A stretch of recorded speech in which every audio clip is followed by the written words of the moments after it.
अस्सलाम वालेकुम व्यूअर्स, आखिर कब तक के साथ मैं हूं काशिफ बशीर खान। व्यूअर्स, आज की अपडेट्स आपसे शेयर करूंगा, फिर इसके ऊपर बात करेंगे। जरताज गुल, उमर अयूब और शिबली फराज समेत दर्जनों जो तहरीक इंसाफ के कारकुनान हैं उनको 10 साल कैद की सजा फैसलाबाद की कोर्ट ने सुनाई है। ये सजाएं राना सनाउल्लाह के घर पर हमले पर सुनाई गई। फैसलाबाद से एक और फैसला आया है जिसमें पीटीआई के रहनुमाओं को सजाएं मिली हैं। इसके ऊपर पीटीआई के जो लीडरान हैं तो उनका ये कहना है कि आज पता चला कि राना सनाउल्लाह साहब का ताल्लुक भी बड़े घर के साथ है। इसके अलावा सलमान अकरम राजा का जनरल सेक्रेटरी तहरीक इंसाफ के होते से इस्तीफे का फैसला है। ये ज़िमनी इंतखाब के मामले पर जो उनकी पार्टी की सियासी कमेटी है उसमें अलीमा खान से उनकी तकरार मुबैना तौर पर हुई।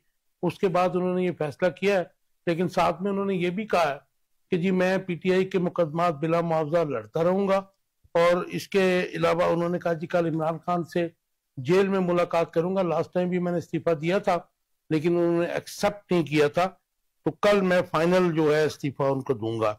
आज डिस्कस करेंगे कि सजाओं और सलमान अकरम राजा के पार्टी से अलग होने से पार्टी की मकबूलियत पर क्या फर्क पड़ेगा और तहरीक इंसाफ के कारकुनान और रहनुमाओं को सजाएं मिलने के बाद सियासी कशीदगी में कितना इजाफा होगा।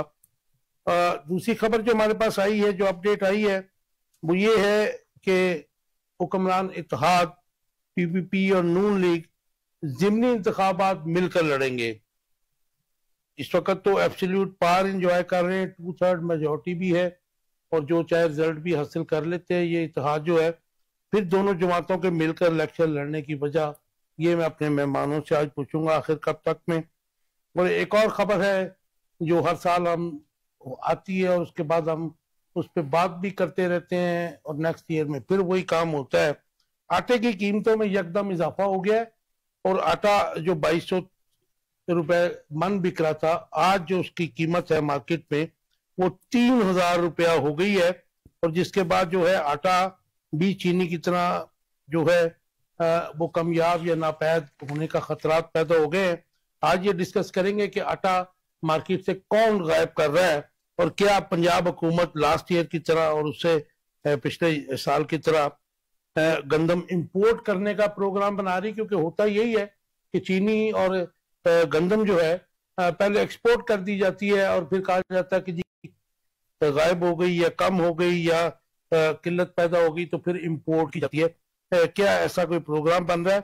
इसके अलावा वजीर आजम वजीर आला के साथ जापान जाने वालों की लिस्ट का मामला जो है सोशल मीडिया पे गर्दिश कर रहा था, तो सूबाई वजीर उज़्मा बुखारी ने आज कहा कि जो लोग गए हैं ये लिस्ट भी जो है कंप्लीट नहीं है। वो तो नजर आ रहा था कि वो 35-36 लोगों की लिस्ट थी, लेकिन उन्होंने कहा जी सरकारी हैसियत में जो लोग गए, इसके अलावा प्राइवेट जो लोग साथ गए हैं उन्होंने अपना खर्चा अपनी जेब से अदा किया है। इसके ऊपर डिस्कस करेंगे। इंट्रोडक्शन कहूंगा मेहमानों का जो आज मेरे साथ है। पाकिस्तान पीपल्स पार्टी से सलीम शेख साहब हैं, सलीम भट्टी साहब मेरे साथ है। भट्टी साहब वेलकम टू द शो। मियां सुहेल सतार साहब, इनका ताल्लुक पाकिस्तान मुस्लिम लीग नून से है, लाहौर के होतेदार हैं, वेलकम टू द शो जी। और इसके अलावा इनाम शेख साहब मेरे साथ है। इनाम साहब welcome to the show. Thank you sir. बड़ी साहब आपसे शुरू करते हैं। जरताज गुल, उमर अयूब और शिबली फराज 10 साल की कैद, मजमूई के इनकी जो सजाएं हैं वो 40 साल हो गई हैं। तो ये 9 मई के ही मुकदमात में इनको जो है सजाएं मिल रही हैं, कभी GHQ की मिलती हैं, कभी जना हाउस की मिलती हैं। तो ये एक मैं समझता हूं कि एक ही शख्स को 3 मुख्तलिफ शहरों में जो सजाएं हुई हैं, तो ये एक तो चैलेंजेबल है। और क्या इसके बाद जो हमारा निजाम जो इंसाफ है उसके ऊपर दुनिया में क्या कहेगी? थैंक यू खान साहब, आपका शुक्रिया, आपने टाइम दिया। मैं गुजारिश करूंगा इन सजाओं के हवाले से, इन सजाओं के ऊपर दुनिया में तो शायद रिलीफ मिल जाएगा, जैसे आपने फरमाया कि ये चैलेंजेबल हैं, कोर्ट्स में चैलेंज भी हो जाएंगी और इनको शायद रिलीफ भी मिल जाए, ये वक्त बताएगा। लेकिन बात है मकाफात अमल की। इस दुनिया में मकाफात अमल भी है, अल्लाह ताला की लाठी भी बेआवाज है जो कभी ना कभी गर्दिश में आती है, और जो जुल्म जिसने किए होते हैं उसको उसके अंजाम तक भी पहुंचाती है। इन्होंने सिर्फ ये जुर्म नहीं किया कि 9 मई के हवाले से जुर्म किया। आज देखें कि आज पाकिस्तान में जो डिजास्टर हो रहा है, ग्लोबल वार्मिंग के हवाले से हो, नेचुरल डिजास्टर हो, ये क्लाउड बस्टिंग हो, ग्लेशियर बस्टिंग हो, ये क्यों हो रहे हैं?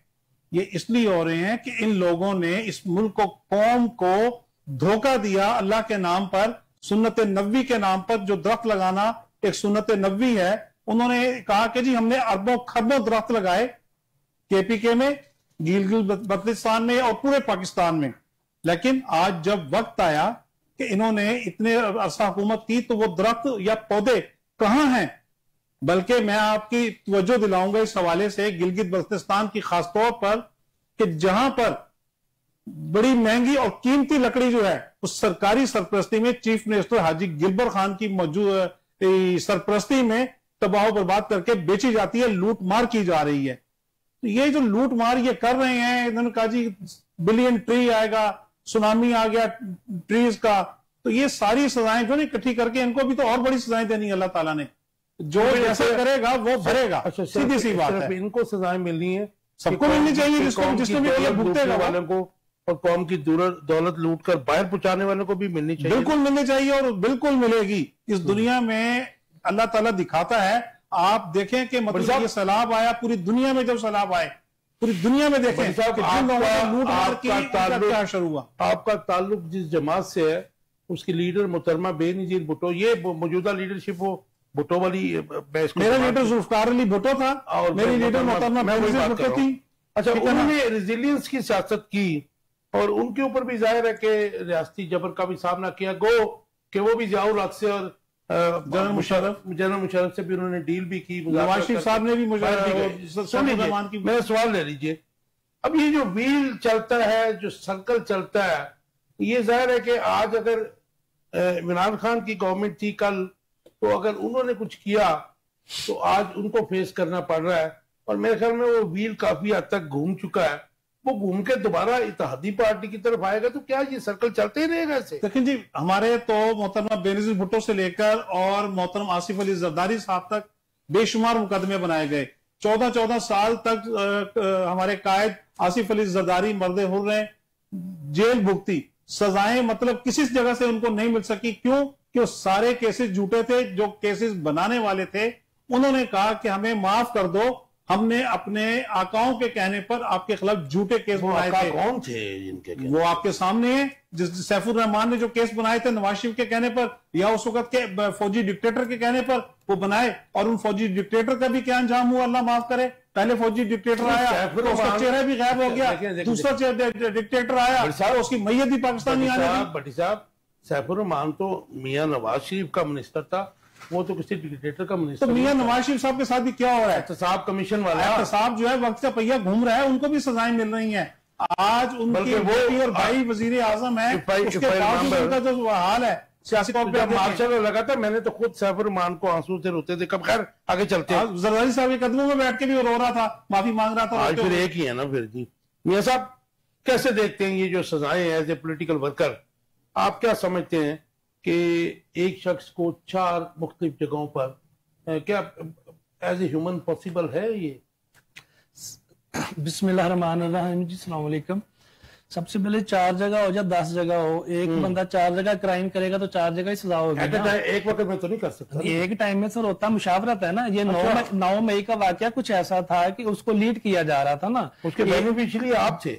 बेनिफिशियरी निजाम कैसे थे जी? बेनिफिशियरी वही था जो आज सजाएं भुगत रहे हैं, तब तो वही बेनिफिशियरी थे ना। वो तो गवर्नमेंट में नहीं थे। नहीं, वो गवर्नमेंट में नहीं थे। तब भी आप उनका जो है 9 मई का नाम लेते हैं। आपका तारड़ जो है वो बात कोई करो तो वो 9 मई को ले आता है, बाकी मिनिस्टर भी जो है। लेकिन मतलब जाहिर है गवर्नेंस की बात करो वो 9 मई को ले आते हैं। कंडेमेबल है कि इदारों के ऊपर जो है हमला नहीं होना चाहिए। तो लेकिन मैं ये कह रहा हूँ कि ये जिस किस्म की सजाएं हैं आप इसको सपोर्ट करते हैं जी? क्योंकि वो तरीके इंसाफ का कहना है कि ये पॉलिटिकल है।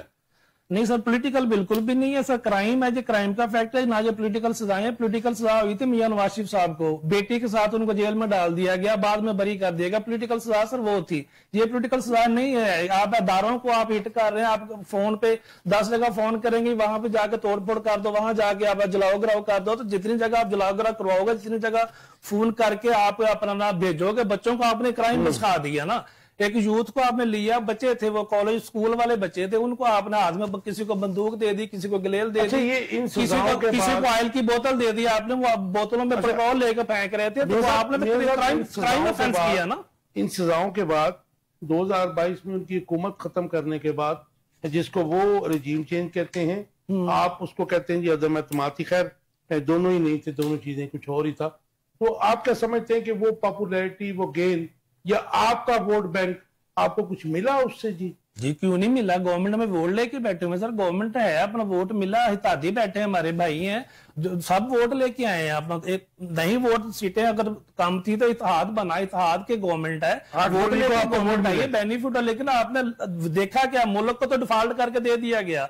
मुल्क को बचाते बचाते महंगाई अपने गले में डाल के, मतलब है कि फिर दोबारा से आके गवर्नमेंट में आप डिलीवर भी हो रहा है इंशाल्लाह ताला सारी चीजें। मुझे एक बात का जवाब दे दीजिए, फिर मैं शेख साहब की तरफ जाना है कि 6% जो उसकी शरह तरक्की था, वो मुल्क कैसे डिफॉल्ट कर सकता है? ये आपका पॉलिटिकल स्लोगन माना जाता है।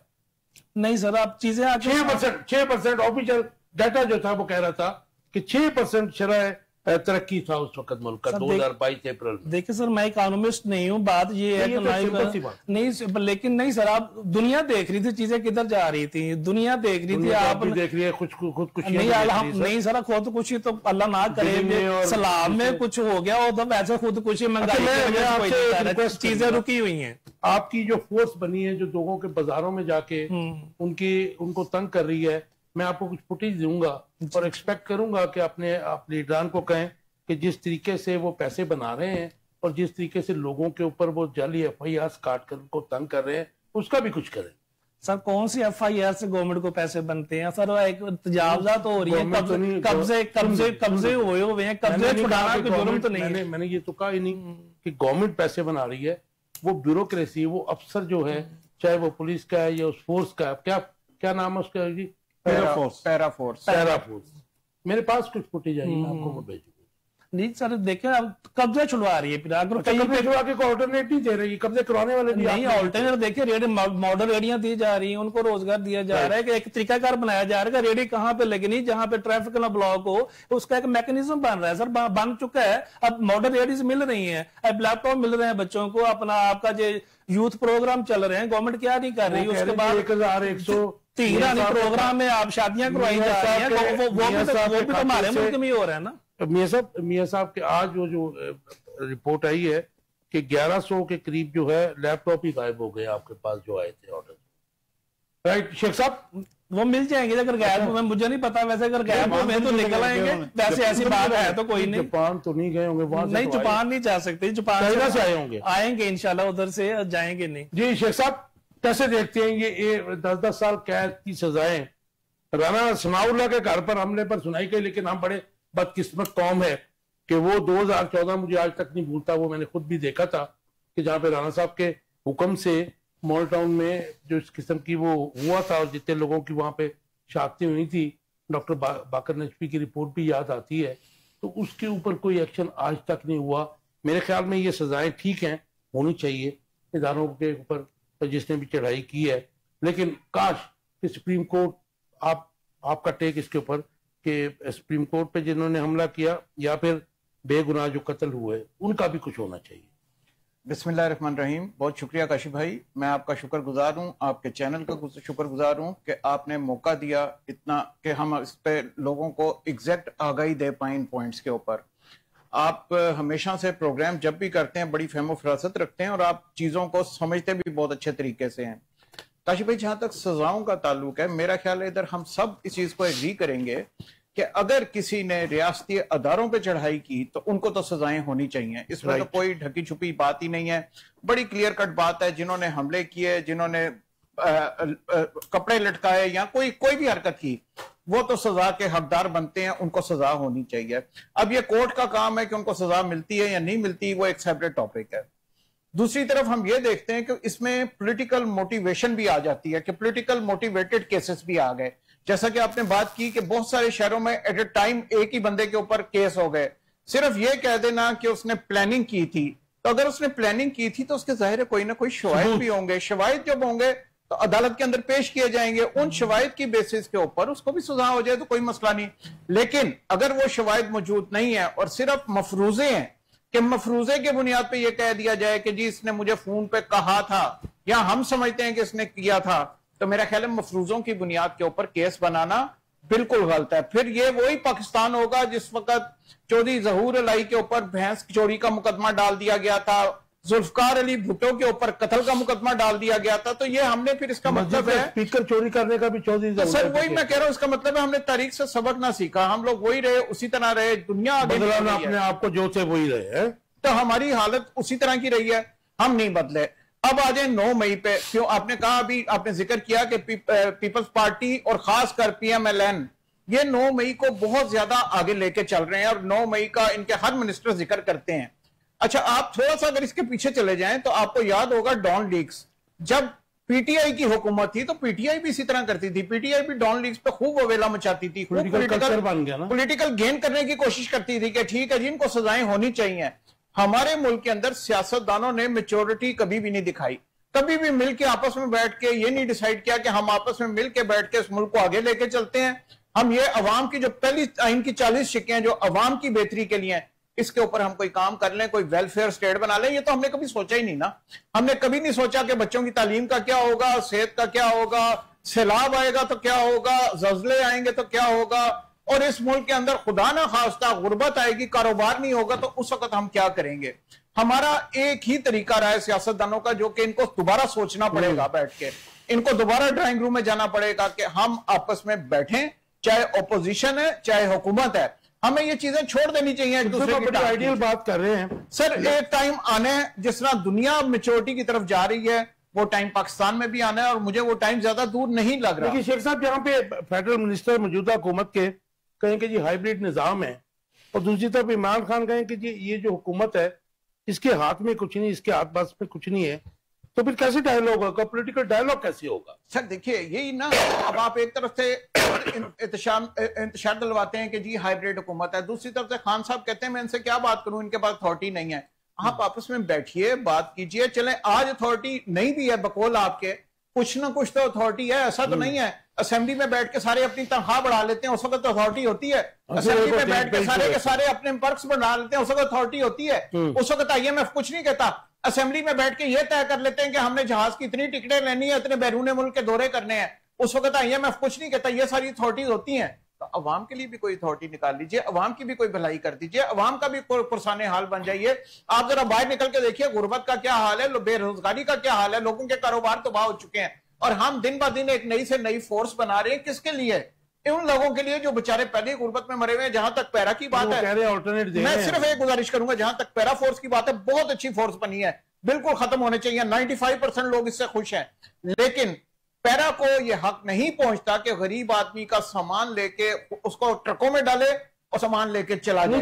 भी कर रहे हैं जी, FIR भी अर्ज कर रहा हूं कि सामान उठाने का उनका हक नहीं बनता। एक गरीब की बेचारे की जो भी जमा पूंजी है, वो अपना कारोबार कर रहा है, चाहे वो इलीगल कर रहा है, किस जगह पे बैठा हुआ है, आप उसको जगह दें, उसका सामान ना उठाएं, उसको मौका दें कि सामान उठा के रख लो, हम तुम्हें जगह देंगे, उस जगह पे कारोबार करना, आप उसका कारोबार खत्म कर देंगे, उसके घर में उसके बच्चे हैं, उसकी बीवी है, उसके माँ बाप हैं, वो कैसे गुजारा करेगा। तो ये चीजें सोचने वाली हैं हुकूमत की, और मेरी दरखास्त होगी हुकूमत वक्त से कि इसके ऊपर तवज्जो दीजिए।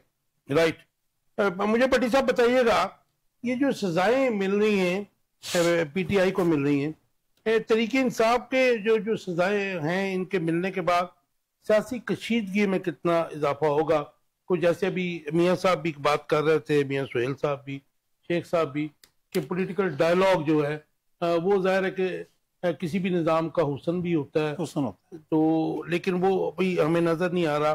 पॉलिटिकल पोलराइजेशन इतनी बढ़ चुकी है, तो आप क्या समझते हैं कि इन सजाओं के बाद जो है गैप ज्यादा बढ़ेगा? जी बिल्कुल ज्यादा बढ़ेगा, और मैं तो ये कहूंगा कि बदकिस्मती है कि पाकिस्तान में मतलब अवाम एक शख्स को हीरो मानकर के वो क्रिकेट का उनका प्लेयर हीरो था, और उसने कहा, लोगों ने सोचा कि शायद अब ये सियासत में भी उनकी कोई तकदीर बदल देगा और उनके मसाइल हल करेगा। लेकिन बदकिस्मती है पाकिस्तानी अवाम की खासतौर पर कि आप देखिए कि जिस वक्त उस शख्स को इक्तदार मिला तो उसने सियासी पोलराइजेशन में इजाफा किया। ये बदकिस्मती है तहरीक इंसाफ की कि वो सियासी जमात नहीं है, वो सिर्फ मोस्ट पॉपुलर लीडर, ये तो आप मानेंगे। नहीं, मोस्ट पॉपुलर किस बात, मोस्ट पॉपुलर था क्रिकेट के हवाले से। नहीं यार, लोगों ने उसको, मेरा भी 2024 का, लेकिन आप आरओ के इलेक्शन को या मतलब जो है मतलब आप 2024 के इलेक्शन को पूरी दुनिया मानती नहीं, कोई दुनिया नहीं मानती। सारे आरओ के इलेक्शन थे वो धांधली के, ये भी आरओ के थे, वो भी आरओ के थे। ये इमरान खान साहब को जो है वो लाया गया था और जिन कुव्वतें ने उनको ये बहस उसको वैनिश कर दिया। साहब ये बहस तो खैर सबको ही लाया गया यहाँ पे सबको ही लाया। लेकिन आप देखें कि पाकिस्तान पीपल्स पार्टी ने रोजे अव्वल से ही जमहूरी निजाम के इस्तेहकाम के लिए, पाकिस्तान में आमदीद के खात्मे की है एक तवील जद्दोजहद की। उसके बाद पीपल्स पार्टी जब भी इक्तदार में आई वो जमहूरी तरीके से आई, और वो बुरा लगेगा नहीं, आप कंप्रोमाइज सब ने किए। हमारा कंप्रोमाइज सिर्फ इसलिए था कि हम जमहूरियत को मुस्तहकम यकूब खान को मैंने तो नहीं माना था ना। देखें वो वही मजबूरियां थी ना, मुझे एस्टैब्लिशमेंट जो थी उसने इख्तियार खान को इख्तियार नहीं दिया। बदकिस्मती से आज इख्तियार नहीं दिया, तो ना लेते हुकूमत, ना लेते तो फिर क्या करते, कोड़े खाते रहते, जेलों में जाते रहते, फांसियां देते रहते कारकुनों को, ठीक है ना। नहीं तो लेकिन आपको जमहूरियत के इस्तेकाम के लिए हुकूमत में भी तो आना पड़ेगा ना कभी। तो क्या मतलब इस मुल्क में जो इस मुल्क के लिए जो अवाम के लिए अच्छा रोटी कपड़ा और मकान के असूल के लिए काम करना चाहते काम न करते, आज आपको नजर नहीं आ रहा।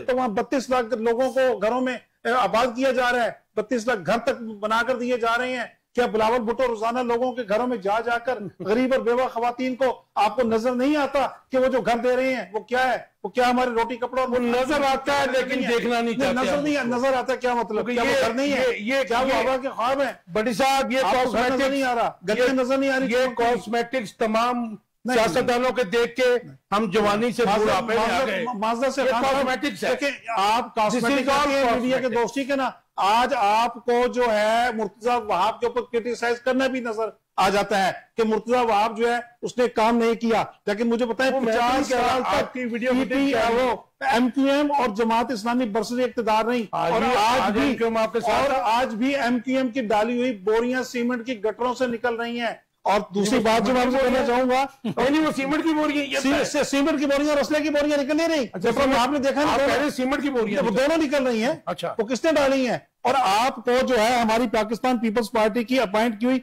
फातिमा मजीद नामी एक मछेरी औरत नजर नहीं आती, जिसको फिशरमैन सोसाइटी का चेयरपर्सन बना दिया है, एक गरीब औरत को बना दिया है किसी वडेरे और जागीरदार की बजाय। क्या ये वेमेन एम्पावरमेंट आपको नजर नहीं आती? क्या आवाम को तरक्की देने की गामजन करने की ऐसी सिंबॉलिक अपॉइंटमेंट्स सिर्फ लोगों को दिखाने के लिए? लालडीन जो था हमारा एक गरीब कारकुन जो था वो सेनेटर बनाया गया, क्या आपको वो नजर नहीं आता? भी बनाती थी सेनेटर, एमक्यूएम ने जिनको बनाया तो वो दौलत लूट के पाकिस्तान से बाहर भाग गए। मौजूद है मौजूद पे आते हैं। आइए, क्या पोलराइजेशन कितनी बढ़ेगी, सियासी कशीदगी कितनी बढ़ेगी, और जो हमारी इस वक्त मईशत का हाल है, क्या हम मुतहम्मल हो सकते हैं पॉलिटिकल पोलराइजेशन के? हम बिल्कुल नहीं हो सकते पॉलिटिकल पोलराइजेशन के। लेकिन बदकिस्मती से मैं एक चीज और भी यहां पर कहूंगा कि आप हम पे हमेशा कह देते हैं कि जी हम इत्तेहादी हुकूमत में हैं। हम इत्तेहादी नहीं है, हम सपोर्ट कर रहे हैं। जब हम सपोर्ट करते हैं जमहूरियत के इस्तेहकाम के लिए, जब वो गलत काम करते हैं तो हमको क्रिटिसाइज भी करते हैं। जैसे मैं अब क्रिटिसाइज करने जा रहा हूं, मुझे बताएं, मेरे दोस्त बैठे हुए फाजिल मुस्लिम लीग नून से, पाकिस्तान का आइन कहां इजाजत देता है किसी चीफ मिनिस्टर को कि पाकिस्तान एयरफोर्स का जहाज बात करते हैं, इसमें टॉपिक बात करते हैं। मियां साहब मुझे बताइएगा कि ये जो इस वक्त सजाएं मिल रही हैं एज ए पॉलिटिकल वर्कर, मुझे बता दीजिए, क्योंकि मैं जाहिर है कि तमाम जो घोड़े हैं बराबर होते हैं, उनको अपॉर्चुनिटीज भी रेस में आप देखते हैं, तो सियासत भी मुल्क रियासत की रेस होती है। तो आप समझते हैं कि ये जो पॉलिटिकल हार्मनी की बात की जाती है, मुज़ाकरात की बात की जाती है, उसमें कितना डेंट पड़ेगा, और ये जो गैप है ये कितना नुकसानदेह है मौजूदा हालात में पाकिस्तान के लिए? सर देखिए, अनस्टेबल माहौल तो हर टाइम में नुकसानदेह होता है। बाकी रहेगी सजाओं की बाजी, सजाएं अदालतों का काम है, हमेशा से अदालतें होती हैं, हमने भी सजाएं भुगती हैं, मियाँ साहब ने बार बार भुगती हैं, नजायज भुगती हैं। अभी मरियम साहब अपना बहन हमारी वो भी सजाएं भुगत की आई थी। अभी अगर उनकी बात कोई और हो रही है तो अपना उसका अभी चले, आपने नहीं सवाल किया तो मैं भी नहीं जवाब देता। बात सिर्फ ये है कि जब भी सजाओं का मसला कि मियाँ नवाज अपना मियाँ शहबाज साहब ने खुद नहीं कहा था कि मैं हर उनके अपोजिशन लीडर का चैम्बर में जाने के लिए तैयार हूँ। ठीक है, क्या वो मतलब है कि वो सजाएं तो नहीं दिलवा रहे थे, वो तो कहते मैं खुद जाता हूँ जाके, मतलब उसमें क्यों आ जाती है रुकावट? क्योंकि आपके फेडरल मिनिस्टर ख्वाजा आसिफ जैसे जो बड़े सीनियर हैं, वो जब ये बात करते हैं कि ये तो हाइब्रिड रिजीम है, ठीक है जी, तो मैं हाइब्रिड ऑलमोस्ट तमाम ही पिछले 20-25 साल में रिजीम जो थे ऑलमोस्ट ये था कि पॉलिटिकल स्पेस को सियासतदानों ने कम किया। तो उसके बाद इमरान खान ये कहता है कि जी फिर ये हाइब्रिड निजाम में है तो फिर इनके पास तो इख्तियार ही नहीं है। हाइब्रिड रिजीम में तो एक मिनिस्टर को यही होता है कि जी कल से आप खत्म तो वो खत्म, ये जो इसका मतलब लिया जाता है। नहीं सर, इसकी नहीं है सर वजाहत, ये नहीं वजाहत इसकी कुछ और है। जब अपना इमरान खान साहब वजीर आजम थे तो तब भी बाकी भी पार्टी तो उनको कह रही थी कि आप मतलब मिलके चलें। एक ये तब भी जब बात थी, जब वो अभी गवर्नमेंट में नहीं है तब हमारा अपना पीएम साहब कह रहे हैं कि मैं खुद उनके चैम्बर में, अपोजिशन चैम्बर में जाने को तैयार हूं, लेकिन अब ये वो तो कहते हैं ये बात तैयार नहीं है।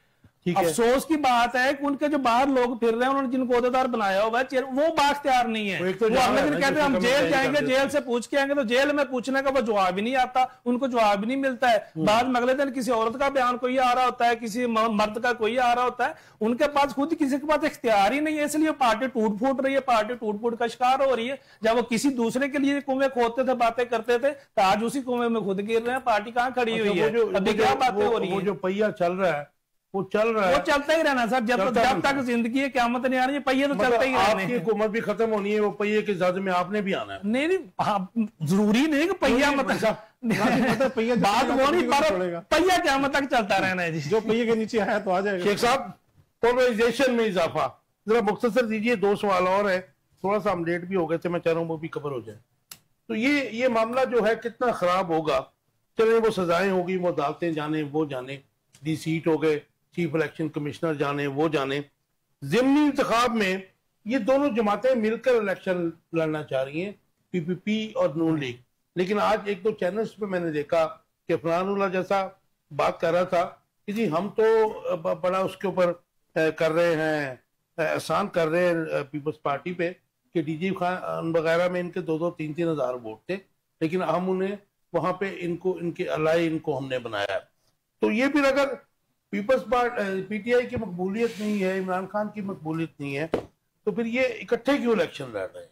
काशिफ भाई, एक तो ये सबसे पहले देख लीजिए कि जो आपने सजाओं की बात की, वो सजाओं में जिस तरह आपने खुद फरमाया है कि जब आप हुकूमत में नहीं होते, अपोजिशन में होते हैं, तो कुर्बानी तो देनी पड़ती है। फिर आपको सजाएं भी होती हैं, आपको हर किस्म की स्ट्रगल आती है ना। फिर आप पे फेक मुकदमे भी बनते हैं, आप पे मुख्तलिफ हमले भी किए जाते हैं, तो ये पार्ट ऑफ आपकी डेमोक्रेसी। वोटों के बाद इमरान खान ने जेल काटी ना, जो सब नहीं, जरदारी साहब ने सबसे ज्यादा जेल, लेकिन वो पॉलिटिकल आपको पता है कि अच्छा, नहीं तो आपकी जाती जेल थी क्या? आप कैसे कहते हैं, साबित करें आप। अगला पॉइंट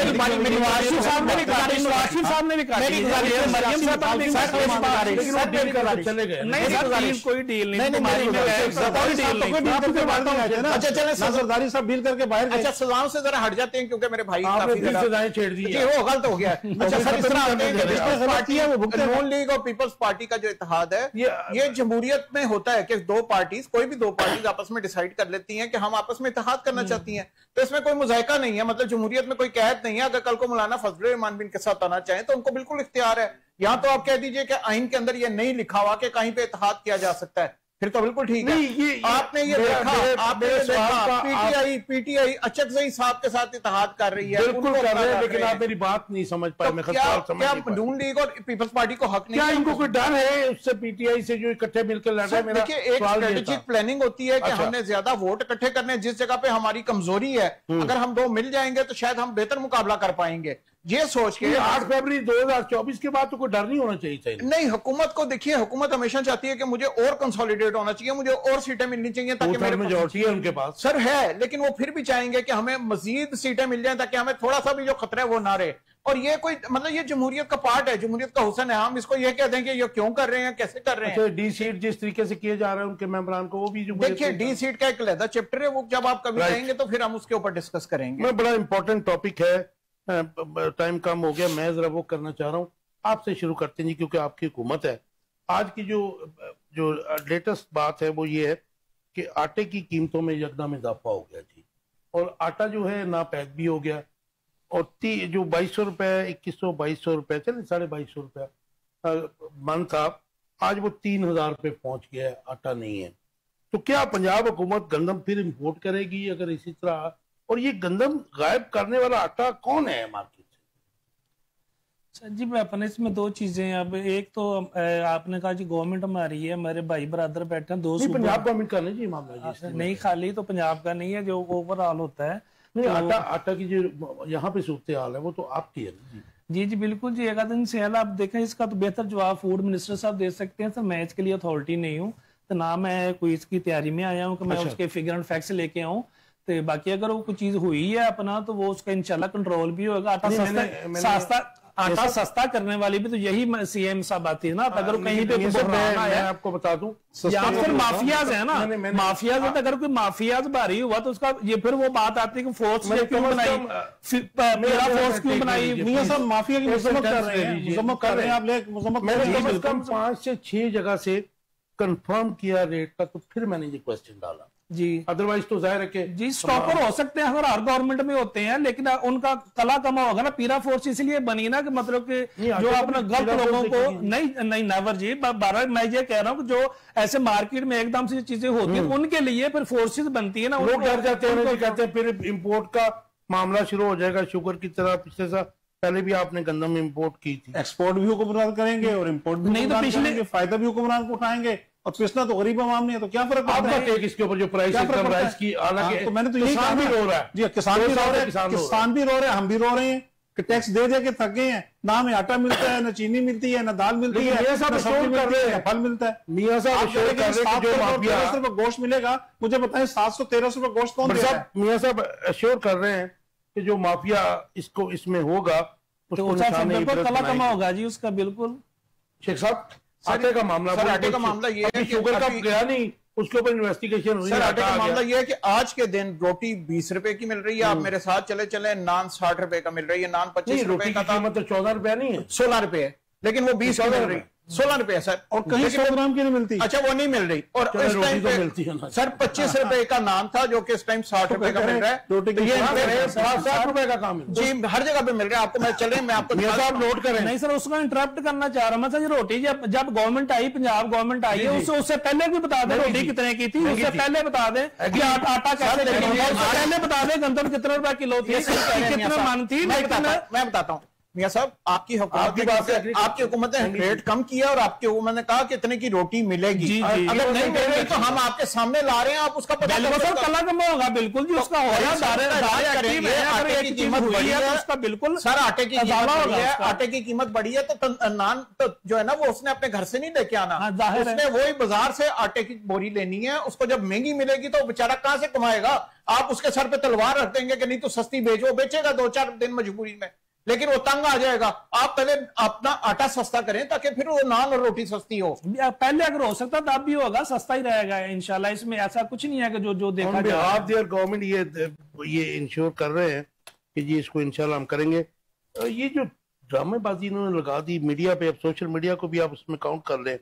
वो जापान में जो लोग साथ गए हैं उनकी लिस्ट आ गई, फिर वो उस्मा बुखारी ने कहा कि जी ये लिस्ट सही नहीं है। वो सही कह रही थी, मेरे एक ब्यूरोक्रेट से बात हुई जो साथ थे। अच्छा, तो उन्होंने कहा ये पूरी नहीं है। अच्छा, लिस्ट पूरी नहीं है, पूरी नहीं। अच्छा, वो ब्यूरोक्रेट ने ये भी मतलब मेंशन किया कि जो उस्मा बुखारी साहब ने जिस तरह फरमाया है कि वो पैसे अपने लगाए हैं। ये मैंने पूछा नहीं, वो आप टैक्सों के, मेरे टैक्सों के पैसे नहीं थे। सुन लीजिए, पहले सुन लीजिए। ये मैंने सुबह पूछा था, उस्मा बुखारी ने शाम को ये कहा कि जो लोग प्राइवेटली साथ गए हैं उन्होंने खर्चा अपनी जेब से अदा। अच्छा चले, हम मान लेते हैं, राइट, लेकिन उसका सबूत भी दे दीजिए। वो खर्चे के अखराजात की रसीदें भी दिखा दीजिए, और जो हुकूमत पाकिस्तान का खर्चा हुआ है वो भी दिखा दीजिए। अच्छा, मुझे एक चीज ये सब क्लियर हो जाएगी। मेरी बात करने मेरी बात सुनने मैंने अर्ज करने किया था कि देखिए, पाकिस्तान एयरफोर्स का जहाज इन्होंने इस्तेमाल किया जापान जाने के लिए।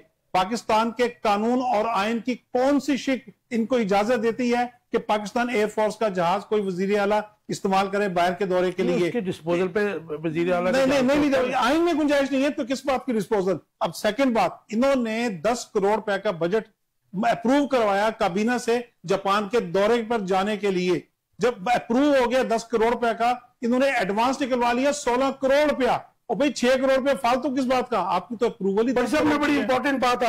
अब आ जाए लिस्ट की तरफ, उसमें मामे चाचे बेटे पुत्र भी छोड़ दीजिए, यार दोस्त सारे चीज में जो कौन से अफसर हैं और क्या पॉलिटिकल वर्कर हैं आप? मैं जवाब मांग रहा हूँ ना हुकूमत से। मैं पाकिस्तान का शहरी हूँ, टैक्स पेयर हूँ, अल्हम्दुलिल्लाह मेरे घर से। एक सवाल आपसे करना चाह रहा हूँ, ऑफिशियल डेलीगेशन जब कहीं जाता है तो मामे चाचे जाते हैं, चाहे वो 50 लोग जाए या 100 लोग जाए, ऑफिशियल डेलीगेशन का मतलब है कि ऑफिशियल जाएं। अच्छा, उसमें क्या इस बात में कोई इजाजत है हमारे आइन में, कानून में, कि उसमें चाहे अपने खर्चे से कोई जा सके, जाना चाहे तो कोई प्राइवेट बंदा भी जा सकता है? बिल्कुल नहीं जा सकता।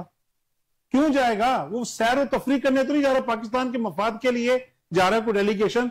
पाकिस्तान के मफाद की वहां पर क्या बातें हुई, हमें जरा मीडिया पर आकर दिखा दीजिए ब्लैक एंड व्हाइट में कि हम पाकिस्तान की तरक्की और खुशहाली के लिए, आवाम के मफाद के लिए ये करके आए हैं। एक साहब खुश होकर आपको अप्रिशिएट करेंगे, पीटीआई के हम तनकीद नहीं करेंगे। वजीर मुमलिकत ने कहा कि इस जैसे इन्विटेशन तो हर ऑफिस में ढेरों पड़े होते हैं सेमिनार्स। नहीं, छोड़ दें आप उसको।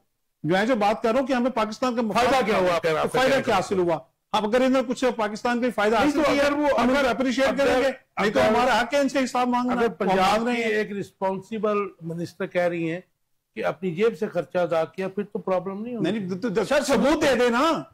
हम सबूत मांग रहे हैं, मैं पाकिस्तान का शहरी हूं, मेरा हक है कि मैं सबूत मांगू आपसे कि आपने जो अखराजात मेरे टैक्स के पैसों से आप फिर बोले जरा वो क्या किया उन्होंने? सबूत भी आ जाएंगे क्या? आ जाएंगे तो हम मान लेंगे। मियां साहब जी बिल्कुल जी, मांगना तो सबूत मिलेंगे। आप इधर हम तो खाली बात ना कर रहे हैं, गवर्नमेंट ऑफिशियल भी देख रहे हैं, इसका सबूत भी आएगा। दूसरी बात क्या जी, हर दौर में जाता हम तो ये भी देखते रहे कि अपना हेलीकॉप्टरों में खाना भी जाता रहा है, हम तो वो भी देखते रहे। तो कोई नहीं मरियम बात करें सर, और किसी वज़ीर आज़म का जाता था अपना 10 किलो पे तो कितना रुपया लीटर होता था, कितना अपना 4 किलोमीटर चलता था। आपको नहीं पता वज़ीर आज़म का नाम थे? इमरान खान थे और थे, बाकी बात उनका एहतसाब होना चाहिए। एहतसाब हो रहा है ना, उनका भी हो रहा है। जहाँ पे अगर मियां साहब ये बातें ना छेड़े, क्योंकि मुशर्रफ जब आया था तो उन्होंने जो ऑफिशियली लीक किया तो उन्होंने कहा था एक वजीर आजम थे, नाम मैं नहीं ले रहा, आप समझ आए। उन्होंने कहा जी वो दही जो है ना वो ग्वाल मंडी से जाता था, हेलीकॉप्टर उसके लिए यूज होता था, ये एलिगेशन था, ऑफिशियल एलिगेशन था। तो इसको अब्यूज करने में गवर्नमेंट की मशीनरी को, पार्स को, सभी एक जैसे हैं। नहीं सर, वहाँ वो एक प्रूफ है, वो तो पीपल्स पार्टी की क्यादत है, पीपल्स पार्टी की क्यादत है। जरदारी साहब के लिए भी क्या चले बताएं जी शेख साहब। सर गुजारिश ये है कि मरियम, ये हमारे पीपल्स पार्टी के दोस्त जज्बाती हो जाते हैं। जज्बाती नहीं हो रहा, मैं तो हक जानना चाह रहा हूँ। जापान तशरीफ लेके गई हैं, जापान जाना बहुत अच्छी बात थी।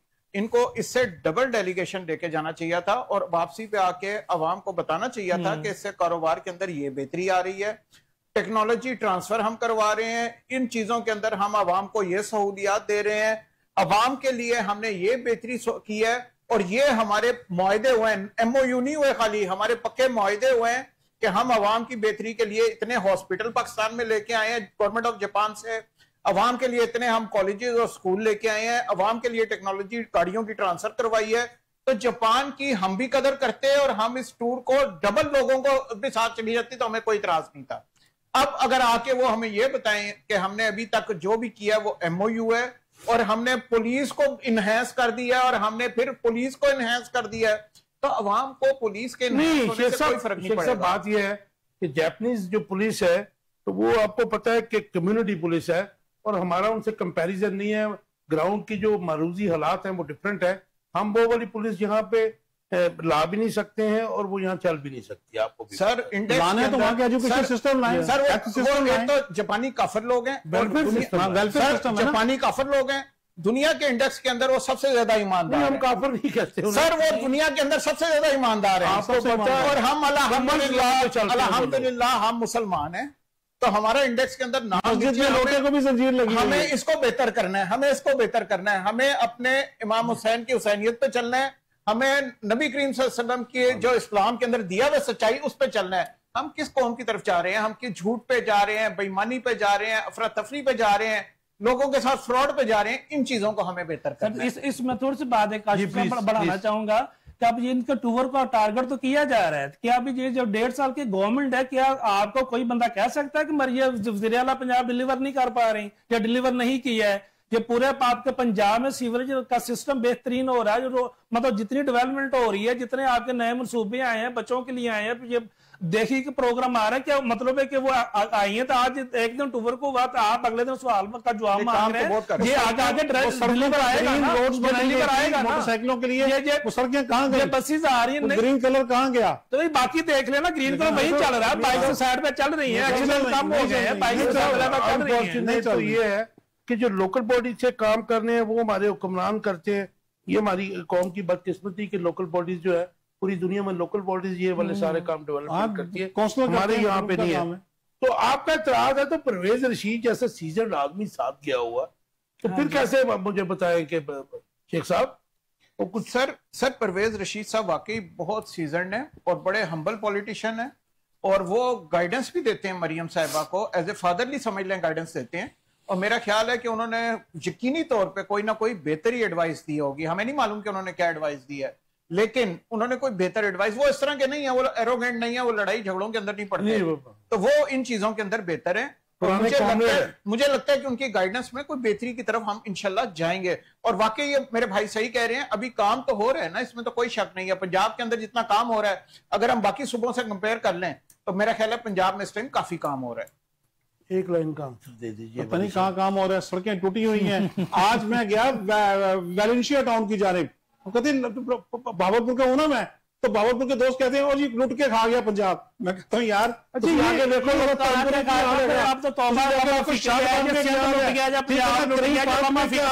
वैलेंशिया टाउन में बच्चे को पता है कहाँ पे लूट रहा है, पंजाब लूट रहा है, बच्चे को पता है। इसीलिए लाहौर उखड़ा हुआ ना, काम के लिए उखड़ा है ना, सीवरेज डल रहा है, सीवरेज डल रहा है तो रोड उखाड़ के डलेगा ना, बाहर जहाँ पे सदी रोड बनती नहीं है, जहाँ से सदियों रोड ही नहीं बनी है, वहां ना उखड़ी ना बनी, यहाँ पे बने उखाड़ के बनानी है ना। पंजाब में सबसे ज्यादा डेवलपमेंट देख ले, चले जहाँ पे चलते हैं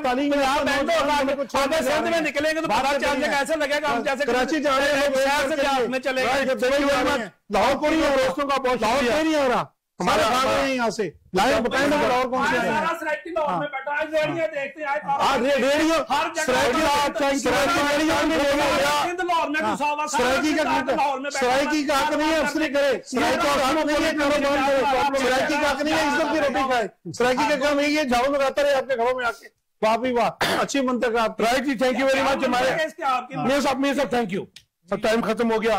हमारे प्रोग्राम का मकसद बिल्कुल कभी भी ये नहीं रहा, पिछली 30 साल की वो जो सहाफत है उसमें मैंने भी ये कोशिश थी कि हमारे जो गेस्ट है तो वो आपस में जो इख्तलाफ राय जरूर होना चाहिए, लेकिन उनकी लड़ाई हो ये कभी भी मैंने कोशिश भी नहीं की और ना चाहा है। लेकिन इख्तलाफ राय तो हुसन है, तो उसमें होना चाहिए, उम्मीद है बारी पे बोलना चाहिए। नहीं वो ठीक है, आप भी तो उनकी राइट। आज के टॉपिक्स आपने देख लिए, लेकिन इसमें जो मेन टॉपिक है वो मेरे लिए कंसर्न का ये है कि आटे की कीमतें बढ़ गई हैं। अगर ये हुकूमत उसको कंट्रोल अभी ना कर पाई और पिछले साल की तरह, लास्ट ईयर की तरह, अगर फिर हमें आटा इंपोर्ट करना पड़ा यूक्रेन और दूसरे मुल्कों से और उसमें खराब आटा भी आएगा, उसकी प्राइस भी अब होगी और फिर अनफॉर्चुनेटली उसमें माफियाज भी इन्वॉल्व होंगे, इम्पोर्टर्स जो हैं। मैं किसी हुकूमत को इल्जाम नहीं दे रहा हूँ, लेकिन ये सिस्टम, ये जो हम बार बार कहते हैं एक सर्कल की, एक व्हील की, वो खत्म होना चाहिए। क्योंकि आज वो दिन है पाकिस्तान के कि जिसमें किसान भी नाराज है और शुगर माफिया और आटा माफिया और चावल माफिया जो है वो विनर है। इन माफियाज को तोड़ने की जरूरत है। लेट्स सी इन माफिया का असर कौन खत्म करता है और आवाम को रिलीफ कौन देता है। व्यूअर्स, आपके फीडबैक का इंतजार रहेगा। अपना बहुत ख्याल रखिएगा। कल शाम 10 बजे तक। अल्लाह।